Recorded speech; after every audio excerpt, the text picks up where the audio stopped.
success changes people? Like when you was talking about, from nothing to something, literally with no middle. People think that change you. Does that change you? How does that work? It changes you. It does change you more than anything. It changes the people around you more than anything. It changes the people around you, and in turn, it changes you just naturally because your surroundings change. You're in a room with Bruce Willis and Sylvester Stallone now. Right. We didn't sell 1 million. We sold 10 million. Nelly became like a top A-list celebrity. Yeah. Like overnight. So then we followed with him. If we was Murphy Lee was a B-list and me and Kiwan was C-list, you know what I'm saying? But we was in a room with all the A-lists. Right. You know what I'm saying? So it in turn made us change because we learned about things, you know what I'm saying? We went from it came out, we had big old chains, and we wanted that shit, you know what I'm saying? Right. To it just changed you to now, to where I'm 17 years later,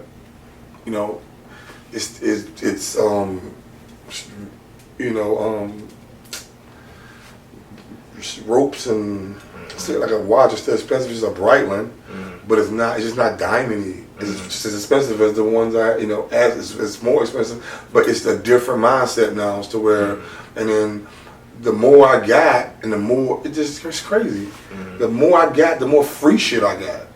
Wow. Like, damn, why you keep giving? I don't need your own shit. Like, but you give the people who need it, who don't need it, free shit.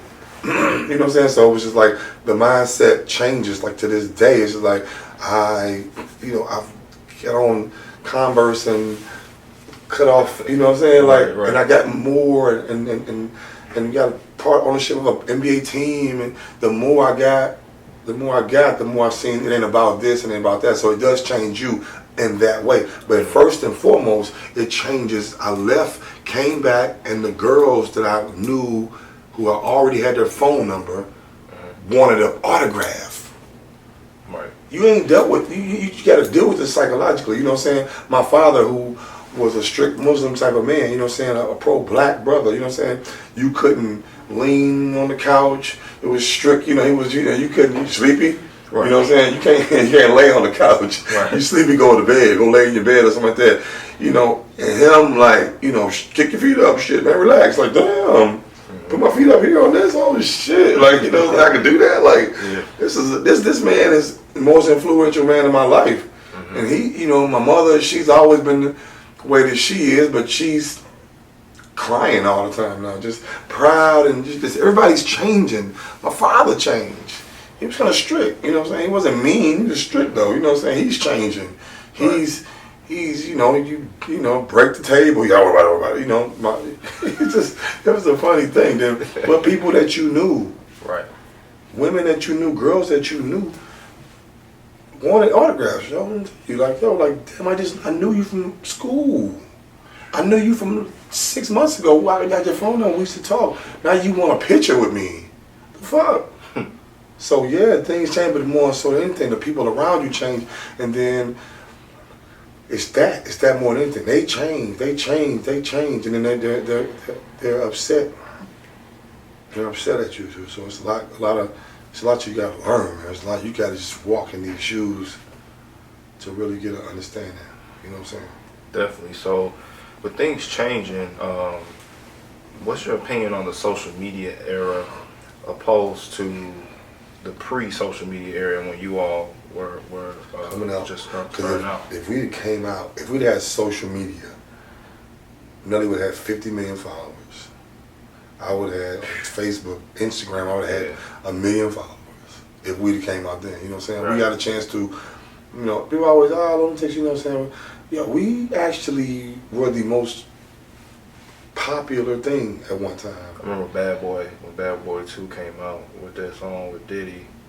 That was... And that's 04, 05, something like that. Yeah, that was still crazy. That wasn't even the beginning. The beginning, 90, 2000, 2001, it was a time where we could just go to Miami and slow down. We could be looking out the window and looking at slow down on the beach, walking on South Beach, and this 300 people around him. This is slow down. He ain't bust a lyric or nothing. But you could just automatically. At first, it was a time when you could just tell. They were the lunatics because they had the twisty hair. It was the baggy shorts, this certain kind of dress.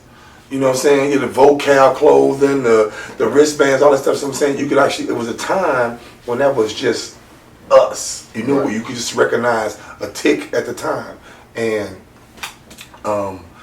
then the next year later, it was everybody looked like that. So we got kind of lost in the sauce. It was a time when Nelly was just singing, and then with the rapping, and you know what I'm saying, different than Bone and everything. But that's just straight too far from the actual topic. With the social media era, what the youngsters don't understand is that they have a lot that it's different. You know what I'm saying? The inventor of that is Soulja Boy. Yeah, he should be.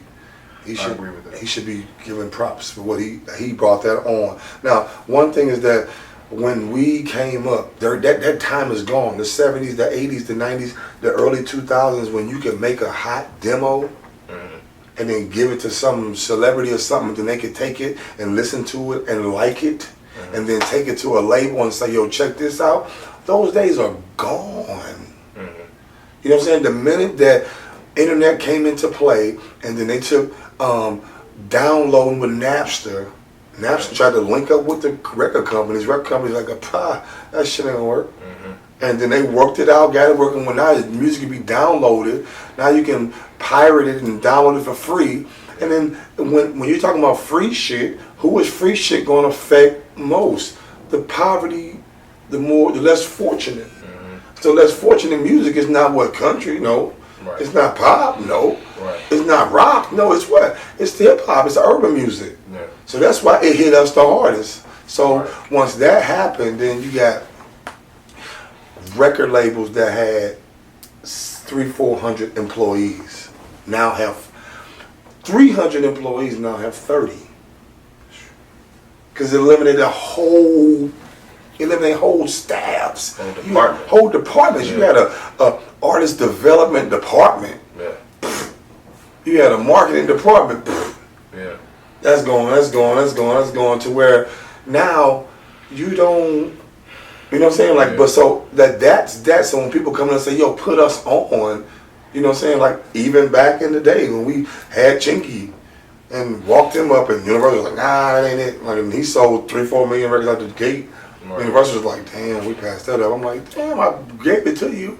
Then when they said, "Oh, we won't do that again." Then we apologize. You know what I'm saying? But then we come back with Jaquan. It was literally tipsy. It was boom, boom, boom. You know what I'm saying? Like, that's the shit. Like, they was like, "Oh, well, it's not the Chingy sound. It's not equal to that Chingy thing you brought." I'm like, "Fuck it is." You know what I'm saying? Like, you know what I'm saying? Like, this is the same shit. They passed it up. He do what he did. They let him head down again. Like, yeah, head down with it again. Like, yo, and the city don't know that. It is, oh, y'all didn't help nobody. I mean, for one thing, we did help everybody. You know what I'm saying?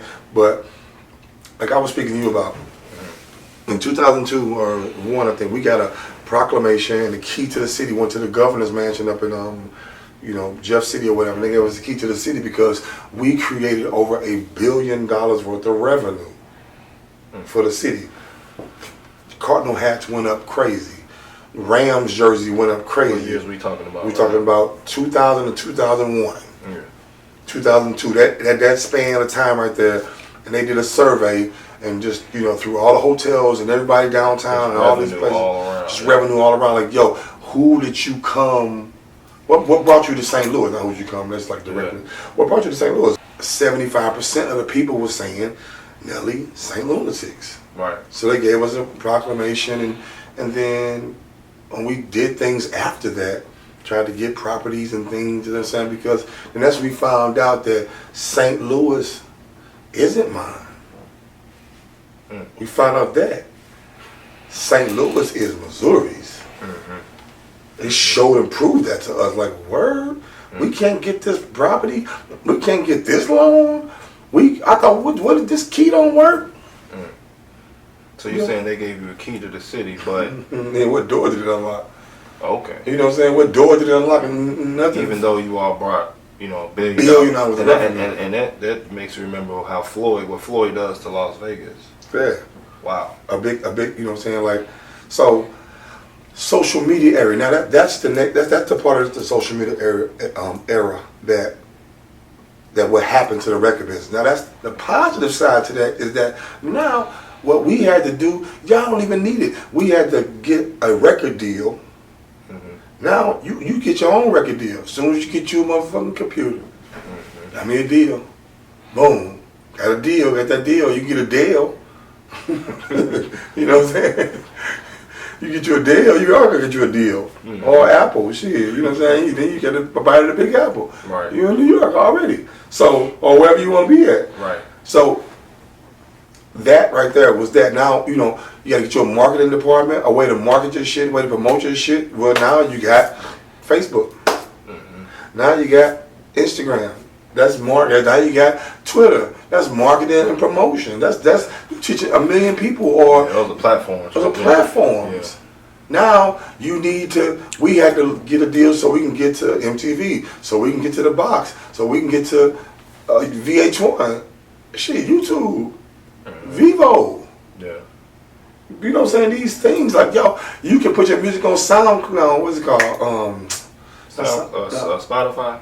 No, what's the thing called? What is the orange thing? Let me see what's my phone. It's, you know, this little thing right here. What is this? SoundCloud. Yeah. You know what I'm saying? You got the SoundCloud where you can just make a record at home. You ain't got to press it up or nothing. You ain't got to do that. You just put it on and download it, and hopefully if it jumps off, and then return. Now, in return to that, you got to. There's no more record. They're not looking. They can't break artists anymore.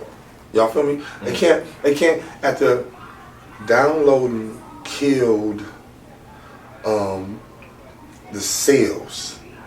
It diminishes sales by tremendous, ridiculous numbers. Now, what happens is that they can no longer, to make a profit, they can no longer afford to develop an artist. So now all they're going to sign is artists with what they call legs, already running. So they got more leverage. Right? This artist that's already running. Wow. You know what I'm saying? They can't afford to get you running anymore because that's going to cost $1 million, $2 million to get you recognized and noticed and get you in all these things. And now, when they put your album out, you only sell 300,000, 400,000 copies, or 300 downloads, or 1 million downloads. It's only 1 million downloads at 99 cents. Then they only made $1 million, but they already spent 3 million or 2 million. So they can't afford that anymore. So what they do is they only get artists that's already popular. You know the little Uzi Verts and the Soulja Boy made himself popular himself. So yeah, we sign him. All we gotta do is grab it, take it, press it, go. Ain't even gotta press it no more. Yeah. Grab it, take it, put it in the computer, and send it to iTunes. So, in turn, listen to me now. In turn, you have to work this stuff yourself. It's not a conspiracy like that. I'm gonna make it all make sense. It's not a conspiracy like that. Well, you know, I got Jewish friends, and the Jews run in the record industry, and they just want to, you know, send us to prison and all that. They don't give a shit. They like money. Yeah, I'm gonna tell it to y'all. You know, so they like money. They don't give a shit. Like, you know, like it was back in the '80s. We had like conscious music. Niggas was still shooting each other and shit. Like, you know, like it ain't gonna just stop overnight. You know what I'm saying? So my point is this: in order to, so if you have to break yourself, right? You have to. That costs what? You break yourself as in break yourself. Right. You got to break it. To break yourself, you got to break yourself. That costs money. Now, in our neighborhood, who has money? It's simple. Part of the question almost. Nobody and who? And the drug dealer. Okay, the drug dealer. So nobody. Can we get money from nobody? No. No. Can we get money from the drug dealer? 9 times out of 10, what kind of music does he like? Trap. That's why it's trap out here. Because he's the investor. Because he's the investor. 98% of the time. Right. Go look who invested in him. Go look who invested in him. Go look at Fetty Wap. Why ain't no conscious music out? Why ain't no conscious? Because ain't no conscious dope dealers. That's oxymoron, right? But then you got some brothers like TDE. Top Dog. Top Dog. Mm-hmm. He a hustler. Mm-hmm. Not no more, you know what I'm saying? But and there ain't no disrespect. He was a hustler. He just found Kendrick. Kendrick wasn't Kendrick wasn't Kendrick ain't but a foot out the gangbang world. Yeah, you see what I'm saying? Right. But then he just, you got, what's the other one name? The blood that can rap real good. Rock. Mm-hmm. Yeah, from Nickerson Gardens. Mm-hmm. You know, them still gangbangers. You know what I'm saying? But Kendrick just was like, you know, probably was so little and short. He probably was like, man, I be losing this shit. Like, not losing fights, but just, it be big ass niggas. I'm done with this shit. Like, I gotta go a different route. You know what I'm saying? But it's still in his heart. You can hear it in his language. Other than that, I mean, you still got, you know, your certain ones, but the majority of y'all, that's what I'm saying. The majority is being put out by, you gotta get with somebody who's gonna invest, you know, to even break a record, that's gonna be 100,000, because now you gotta go to these independent radio people. You know what I'm saying? Just say if I had me and you promote the records, you know what I'm saying? And if the guy wanted to rap, then he got a song he like, he got somebody from the hood backing him, they give us 30 grand, then boom, we go take and holler out people that we know at the record thing, at the record different stations, and we're gonna promise you 20 stations. Me and you can promise them 20 stations. Now the 20 stations that we're going to promise you is going to be Biloxi, Mississippi, and Corpus Christi, Texas, and Beaumont, Texas, and Jackson, Mississippi. It's going to be small markets. Right. But you got that. Now when you get that, now if your song, it breaks and jumps, now you're going to go into maybe a bigger market. You catch you a GSI with GS, whatever it's called, in Chicago, or you catch one of them big markets, it's over. But then that song ran. You might get a song like JR had, like Best Friend, you know what I'm saying? And it take off a little bit. You spending money, you got backing, and if you take off a little bit of it, don't completely take off. Now you got to do it again. Yeah. So it's like, you know what I'm saying? Now it's breaking down to you just got to be hot. You got to break through it. You got to come with something. Now, if I wasn't 44 next week, if I was 19 again right now in 2016, we would break it. Because we would just sit back and be like, okay, what everybody doing? Everybody, I cut my shirt off on this side and, you know what I'm saying, dye my hair orange on this. I'm going to make it. I can't make it looking like everybody. I can't make it just put it down, crack it, head it, jump it, get it, pop it. I'm not going to stand out. You know what I'm saying? I'm not going to stand out doing that. And that's what I'm saying. You got people. So with the social media thing, that's what the positive and the negative. You know, right. They screwed the game with this. It also created the game. You got to know how to create the game. It's going to show you got to go get it. I cannot save you. I cannot make you. I cannot put you on. You got to put yourself on. Right. You can't hand me. You got to hand me. You can't hand me. You can't give me nothing. You got to give me something. You know what I'm saying? Go over right now and go show me. Yo, Lee, look. You know what I'm saying? I had K Stylist. Oh, I knew that. You know what I'm saying? He had 30 million views. Booty, meat, down, trampoline, booty. Girl, get that booty jumping. You know, he wasn't the greatest rapper or nothing, but he had them views. I want to be epic. And voila. You helped him with that? Yeah, we had him. Wow. You know what I'm saying? But I couldn't really even say nothing because I knew St. Louis would be heated. Right. You know what I'm saying? It'd be like, you got somebody out of Kansas City before you got, but it ain't even that. We took all kind of people to labels. Some people screwed it up. Don't even want to say nothing about it. They screwed it up. Don't even stand up for us and say, yo man, it wasn't like that. Derrty looked out for us. We had, how many artists y'all think we had signed? I mean, like, how many artists y'all know that was affiliated with us though? Approximately. Like 20? You say about 20? How many artists? We had like 20 artists signed. No, we had none signed. Might have had like 2 or 3. We never signed nobody. Really? We just gave you come up to us, we like your music and everything. We said, all right, well, here, you can have a Derrty Ent title. That'll help you. Right. And you can record in the studio all you want. We got 2 studios. So a lot of people that were affiliated weren't on contract? Never. It was one group. It was them 3 boys. They was under contract.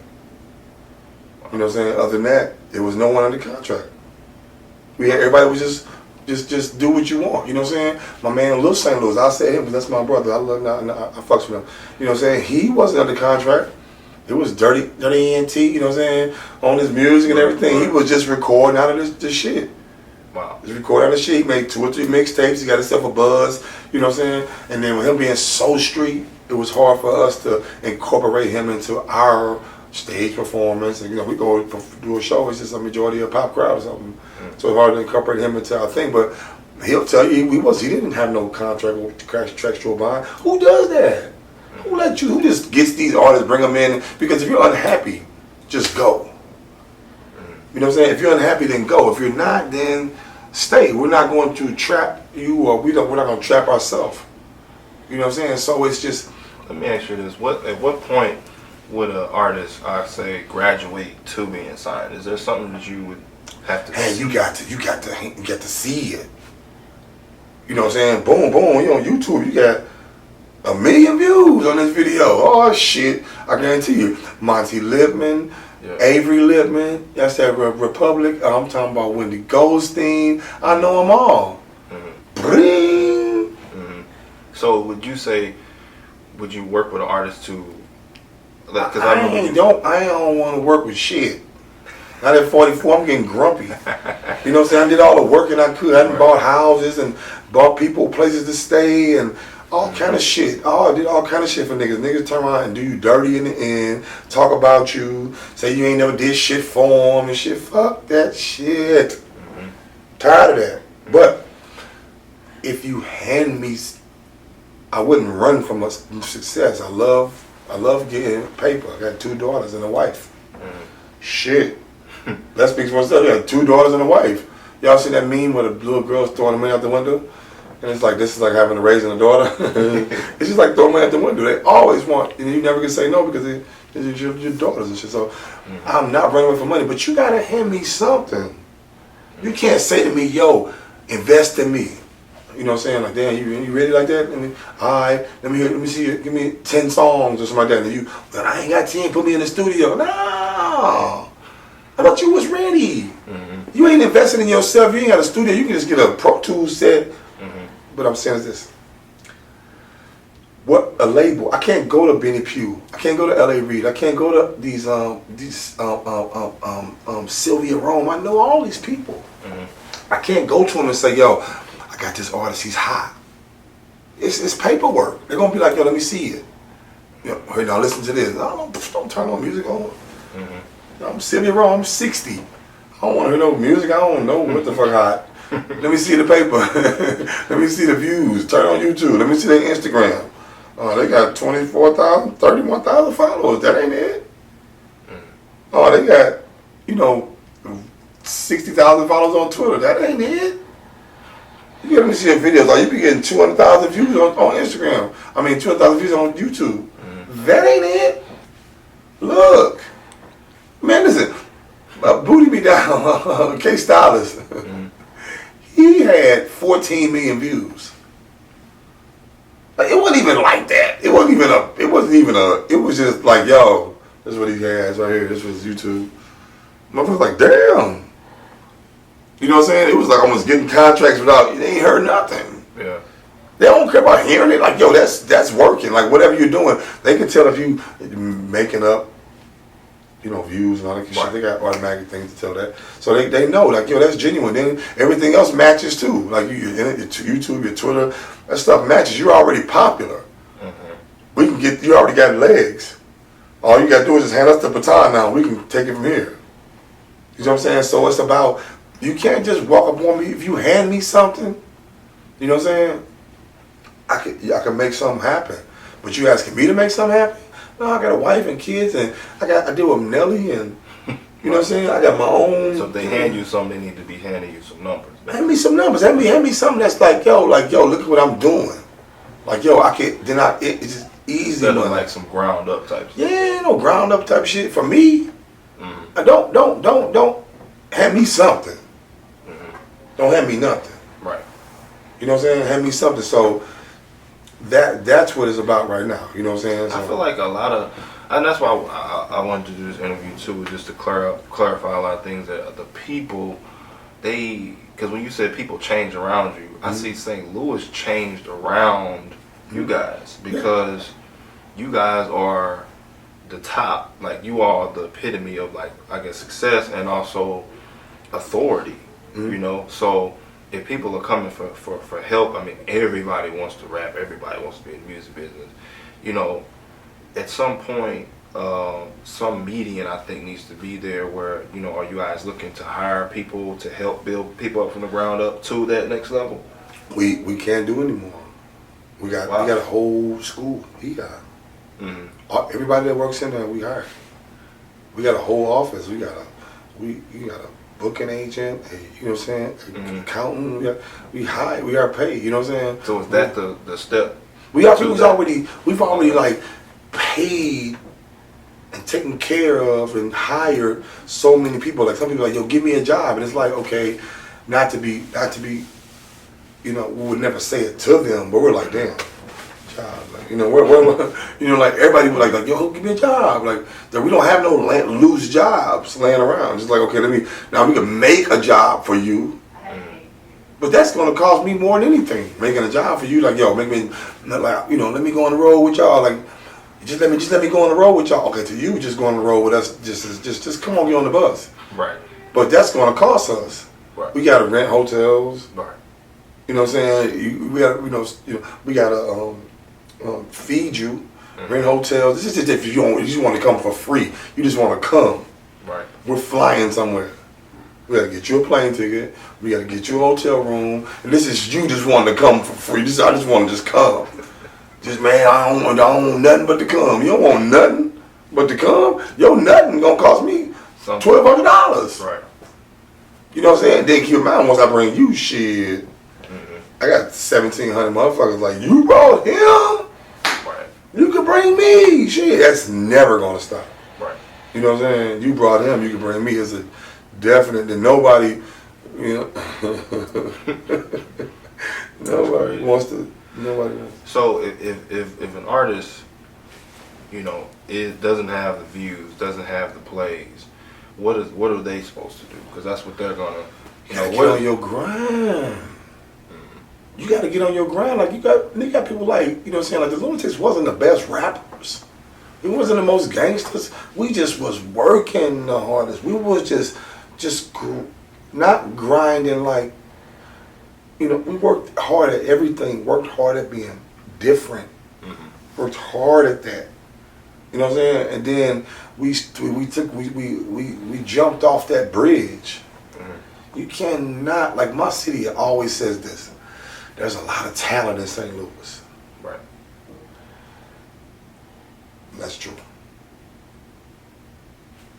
Right? That's true. Now, you know, I've done this shit for 17 years, you know what I'm saying? I'm like, okay, how do I tell you this without you being upset? Because, you know what I'm saying, because you're saying that to sass, you know, okay, I'm saying this. There's a lot of talent in St. Louis. Right. How many stars are in St. Louis? Right. There's a difference. Yeah. The Lunatic only had 1.5 star. Nelly and Murph. I wasn't a star. Keon wasn't a star. You know what I'm saying? I was just Phil Jackson. I knew how to, okay, we'll do this, we'll do that. Right. Keon, they wore like lime green. You'll see him. Right. You know what I'm saying? Like, he knew how to play his position, play his role. I was the oldest, and in turn with Nelly bringing light, and with Murph being the younger light and bringing a dimmer light, but it was a light. That right there kept notice on everybody. Then you start to notice the oldest one, Ali. You start to, that's to be your favorite. That's to notice Keon. Some of you just fight for the underdog. Right. You know what I'm saying? Keon never wanted a record deal. He never wanted a solo deal. I had a solo. Murph had a solo. Nelly, of course. You know what I'm saying? The group albums. Keon never wanted one. Like, he just never, you know. So it's about being stars. And I'm saying, like, yo, who is a star? Right. It's some that's stars. You know what I'm saying? But then at the same time, you can't. When we were like the epitome. Okay, so when we came out, we were like different. It was a Lunatic style that the children adapt as a St. Louis style, which was beautiful because that's what we did it for, the kids to have a, you know what I'm saying, that wasn't a St. Louis style when we came out. Everybody wasn't dressing like that and this and the hats and the, you know. But then everybody adapted to it, and that was, we to give a shit, we did something for our city, now our city's like this. Now, once that ran its course, right. in that process, we came out. Before us, you had 1 or 2 record deals. After us, 13, 14, 15, 16 record deals. You know, you got Jaquan, Huey, Chingy, Jibbs. You got the whole 9 had a record deal. Ebony Eyes had a record deal. Tallboy and them had a deal. We just as a, you know, Jule, Capitol Records. You know, you got, it's just all in all, the people, the Bangers on the east side. There's a lot of great people that got record deals. Like, no one gives us credit for that. But that's not, that doesn't, we don't get that added to our resume. You know what I'm saying? We brought that to the table. Like, we came out, boom, boom, millions records, boom, everybody looking at St. Louis. Right. Now, we don't get that put on our resume. It's like, that's, I don't find that being fair. But like, when you talk about the city and us being, when we get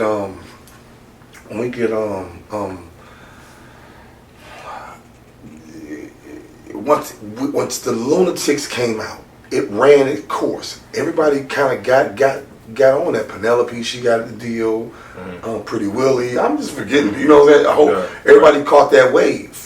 Once that wave ran its course, you know what I'm saying? Then it was nothing new after that.